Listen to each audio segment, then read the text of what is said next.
Hello students, today's class is for BBA third year finance student and we will be discussing the subject called WCM, that is Working Capital Management. Dear students, in the last class we were discussing one of the important aspect of your unit 1, that is determinants of working capital. If you remember, we have completed 6 points of determinants of working capital, which is a very important chapter, as I said you earlier in the last class also. In this class, we will discuss the remaining points of the important topic called determinants of working capital. Let's start.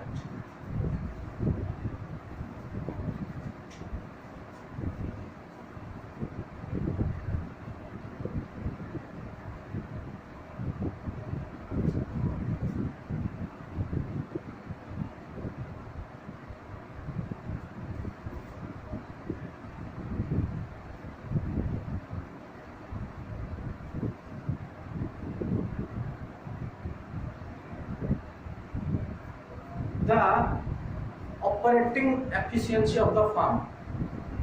What we are discussing? The determinants. Determinants means the various factors which must be taken into consideration while calculating the amount of working capital requirement. Fine.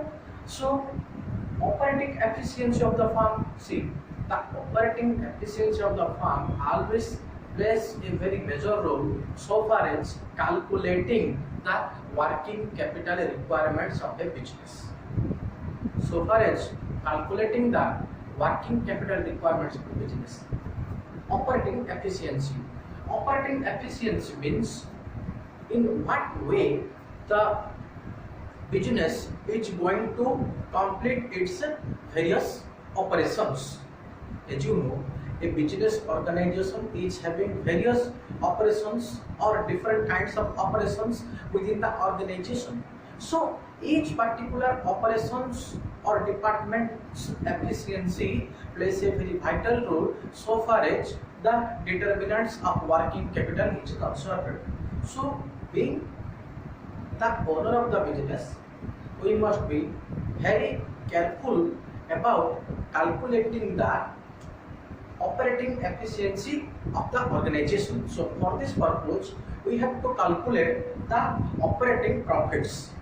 Operating profits, or we must calculate the operating ratio. For better understanding, we should calculate the operating ratio. And the formula is operating profit by net sales into 100. So by applying this formula, we will calculate the operating ratio. And we will consider, remember, we will consider the last 5 years operating ratio for calculating the exact amount of working capital requirement. For example, if on the last 5 years the operating ratio or operating efficiency ratio of the organization suppose increasing year by year or year after year, so we have to think carefully and we must plan for huge amount of investment because our business is running very smoothly. Our operating efficiency ratio is increasing day after day. So a large number of investment is required for making the production process successful, and accordingly we have to plan. So the operating efficiency of the firm always plays a very major role so far as calculating the working capital requirement is concerned.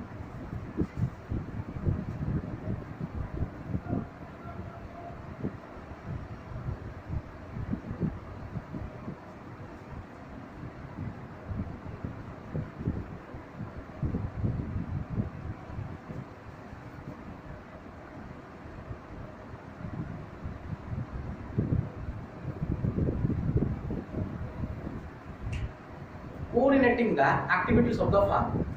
See, in a organization, there are various kinds of department, like finance department, like marketing department, like purchase department, like production department, like sales department, etc. etc. Now take the example of two departments for understanding the point in a very brief manner.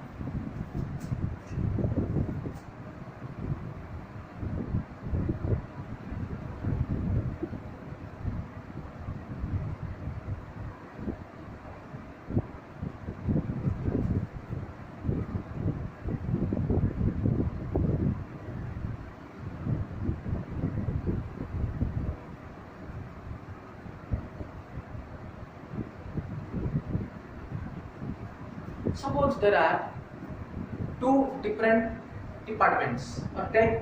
Consider there are two departments, purchase department and sales department.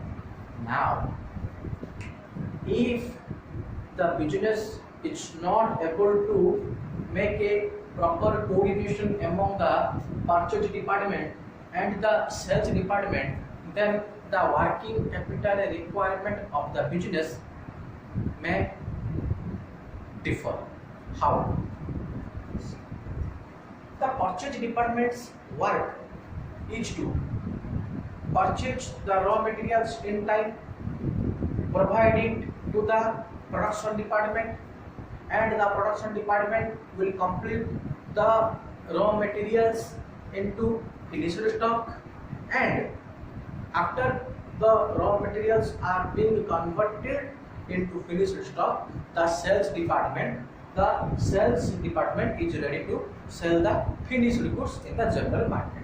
Now, if due to some reason there is a improper coordination exists between these two departments, that is purchase and sales department, now the purchase manager is not purchasing the raw materials in time, then the production process may hamper, because the production process will not be able to get the required amount of raw materials, because as the purchase manager is not supplying the goods in time, then how the production department will supply the finished goods to the sales department, who is ready to dispose the goods to the general market.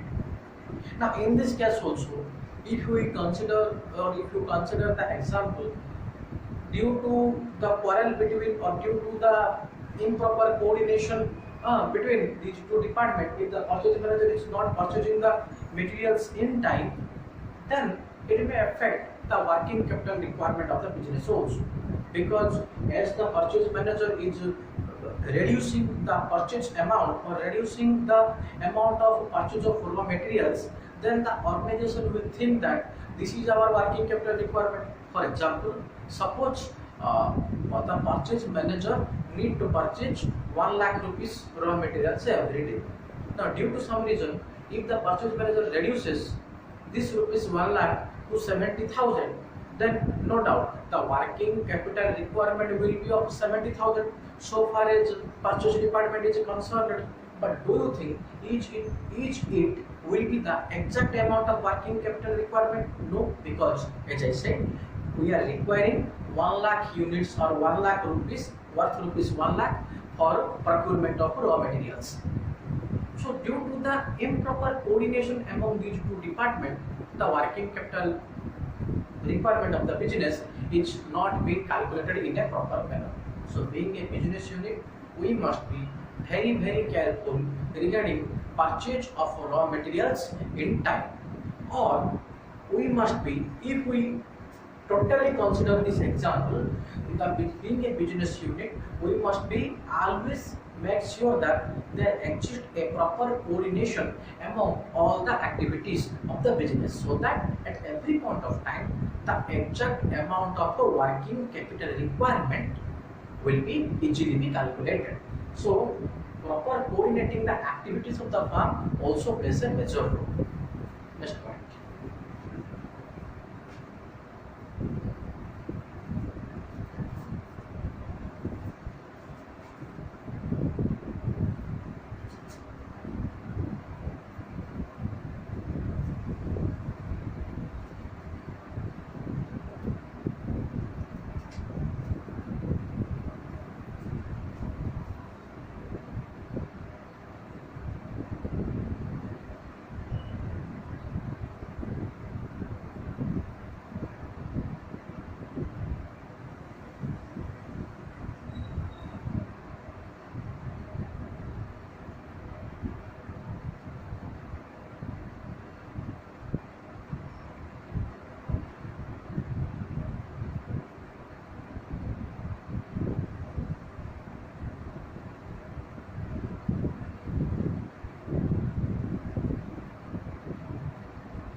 So the next point is point number 9, technological development. Dear students, today is the era of technologies, as we all know. So the technological development always plays a major role. We have to cope up with the technological advancement. We have to cope up with the technologies that has been upgraded on timely basis. So, keeping the technologies in mind, we must be considering our working capital requirement. It is not that as the technology increases, we have to always invest a huge amount of money so far as the working capital requirement is concerned. No, this is not true. Rather, working capital requirement is depending upon the technological development or we can say in the changing scenario. What I meant to say, I am not saying that as the technology advances, so there will be huge amount of working capital requirement. No, we must keep up with the technological advancement. We must be updated or upgraded our business with the technological environment, so that at every point of time we must be able to calculate the working capital requirement. Technologies, as you all know, is changing day by day. Technologies is also changing day by day. So we have to introduce various technologies, various machines, various innovative thoughts, various ideas, various innovative techniques of production. So by considering all such things or by upgrading with the developments of the technology, we must calculate the working capital requirement. See, traditionally there was a production policy of the business or production procedure of the business. But in today's market, the production procedure as compared to many years ago has been drastically changed. So we must be keeping in mind the new technologies should always consider the working capital requirement. It may means the working capital requirement may increase or may decrease. Somewhere it will increase, somewhere it will decrease, because modern machineries always reduces the physical labor work. It's also true. As we introduce more and more good amount of technologies, then that technology will definitely help us by reducing our labor work. So as the labor work reduces, so again our working capital requirement may also reduce. That's why I am telling that the working capital requirement may increase, may decrease. So we must be very much upgraded with the technological advancement. Next point, seasonal variation of the business. What it means?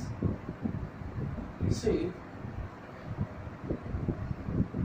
there are certain business which is seasonal in nature.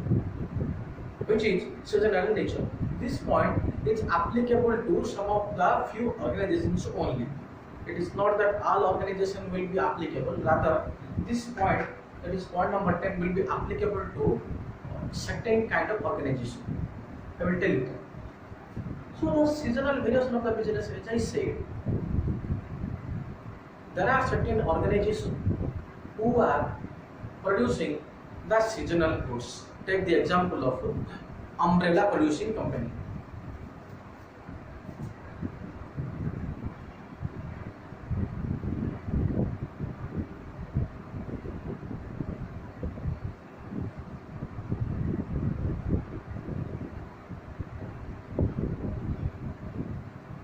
Now, in the case of umbrella manufacturing companies, the demand for the umbrellas will be very high. The demand for umbrellas will be very much high during the summers or during the month of summers, as well as during the rainy season. Particularly, we must say during the month of summers only, because as you all know, rains are not usually happening on a regular basis. Rather, for 9 months in a year, we are facing the summers. So for these summer months, we are always demanding for umbrellas. Now again, the demand for umbrella will be hugely reduced during the season of winters. We don't require any kind of umbrella during winter season where winter season is going on. So for the umbrella manufacturing company's point of view, they require a very high amount of capital or working capital, I should say, because we are discussing the working capital. So they require a very high amount of working capital during the month of summers, because the demand for umbrellas will be very high in the market. On the other hand, the demand for umbrellas is decreasing during the month of winters. Then during those periods, the companies, means umbrella manufacturing companies, require a very less amount of working capital, because the demand for the finished goods, that is umbrella, is not so high, or we can say rather very less during winter months or during the winter seasons. So keeping in mind, I'm giving you the only one example. There may be lot of examples, like cold drinks during the summer seasons will be very high. Again during the winters it will be very less. If we reverse the example, then the demand for the winter wears, that is coats, jackets, or other clothes that we nowadays usually use for protecting ourselves from the cold. So for the winter wears or winter clothes, the demand for such clothes will be very higher in the winter or during the winter season, whereas the demand for the winter wears during the off seasons will be zero. I should say zero. No one is ready to purchase the winter wears where the summer season is going on or where the rainy season is going on. No one is ready to or willing to purchase the winter wears. So as there is a proper season for different kinds of goods, then we accordingly plan ourselves being a business unit. So what this point tells us, we have to keep sufficient amount of money for the upcoming demanding seasons or upcoming demanding situations. We must be ready ourselves for giving sufficient amount of working capital for the peak periods, and we must keep reducing the amount of working capital where the demand for the goods is not huge in the market. Terms of purchase and sale. Terms of purchase and sale. This point refers to the credit policy also, or you can say the credit policy of the business, but better we use the point as a terms of purchase and sale. Dear students, the terms of purchase and sale is a very, or is having a very vital importance so far as calculating the working capital requirement is concerned. See, there are certain organizations who are purchasing the raw materials by paying immediate cash and sells to the maybe wholesaler at immediate cash. So for those organizations, the working capital requirement will not be so high. How? Because they are immediately paying the cash to their suppliers for the procurement of raw materials, and they are also selling the goods on a credit basis. Sorry, cash basis. They are selling the goods on cash basis to their wholesalers. So as soon as they receive the cash from the wholesaler by selling the goods, they immediately pay money to the supplier who supplies us the raw materials. So one way they are receiving the money, other way they are paying the money. So the working capital requirement will be automatically in a balanced manner. Take the other company's example. Suppose there are certain company who is purchasing the raw materials by paying cash, but as you all know that today's market is very competitive. So those organizations who generally provide credit facilities, their sales will be high, or their existence in the market will be high, because they are providing the goods on a credit basis. They are providing the goods on credit basis to their wholesalers or to their customers. Now, take the example. What way they are purchasing the raw materials by paying the cash? Fine. Another way, they are selling the goods but not by paying the cash or not by receiving the cash or not on cash basis, rather on credit basis. So the time period which is required for getting the credit collections from the wholesaler or from the customer, ultimate customer, and the time period is there with the raw materials or suppliers of raw materials, that plays a very huge role. So in this case, in this example, our means companies working capital requirement will be generally high because we are immediately paying cash to the supplier, but we are granting credit maybe a period of 30 days or 60 days or even 90 days to our wholesalers for converting or for making the credit collections. So in this case, the working capital requirement will be high. So the terms of purchase and sale also require or also plays a very major role so far as calculating the working capital requirement is concerned. Next point number 12, business cycle. Dear students, business cycle is quite bit, we can say, linked to the seasonal variation. If not exactly, quite little bit linked with the seasonal variation. See, there are, if we consider the business cycle, there are 4 phases of a business cycle. First is the introduction stage, then the growth stage, then the maturity stage, and then the decline stage. Now, during the introduction and growth stage,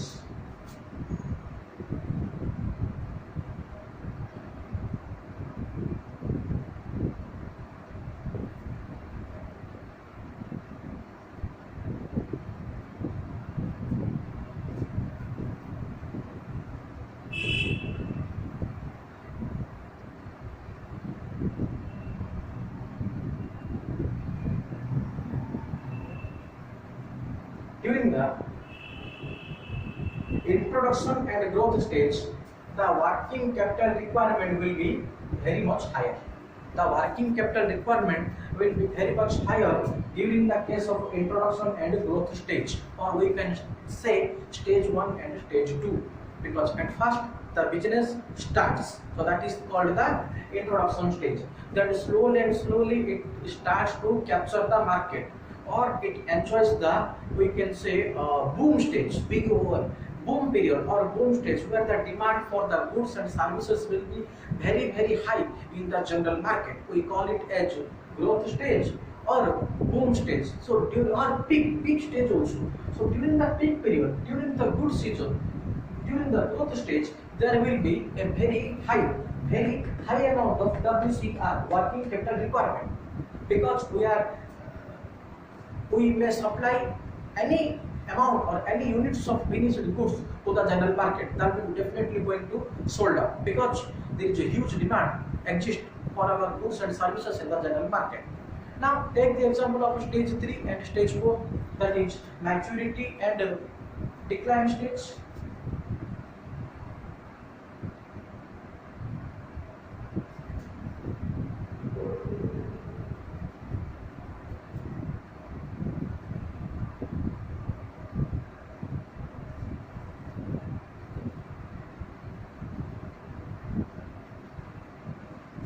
Now, during the maturity and decline stage, the working capital requirement will be generally low.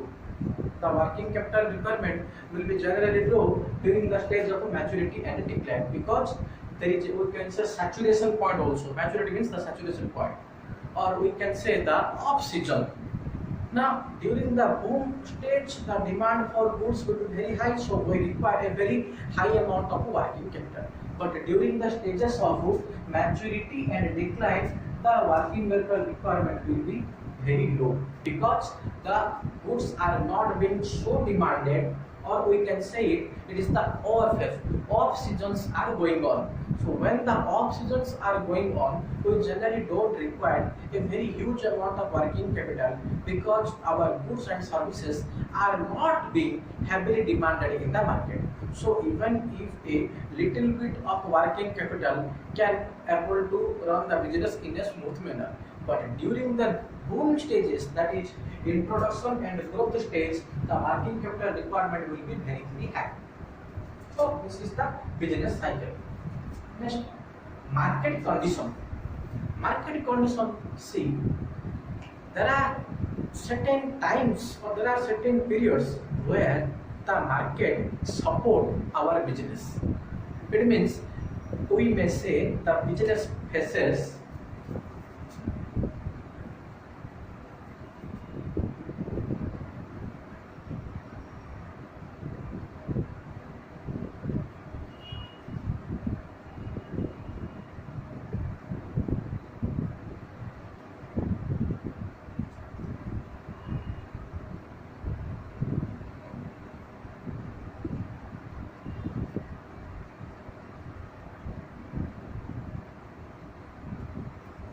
so the market, if we classify the market into two segments, that is favorable and unfavorable. Favorable situation means where the market is completely favoring to our business. It means during the favorable market condition, our demand for the goods will be very very high. Dear students, as there is exist a very high demand for the goods, then definitely the working capital requirement will be very much higher. The working capital requirement will be very much higher. Now, in the case of unfavorable market conditions where the demand for goods is not very high, or we may say the market condition is totally unfavorable to us, then during the stage also the demand for the goods completely decreases. So the working capital requirement will not be so high. A little bit of working capital can also help us to run our business. There are few other points also. Let's discuss that.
The production policy.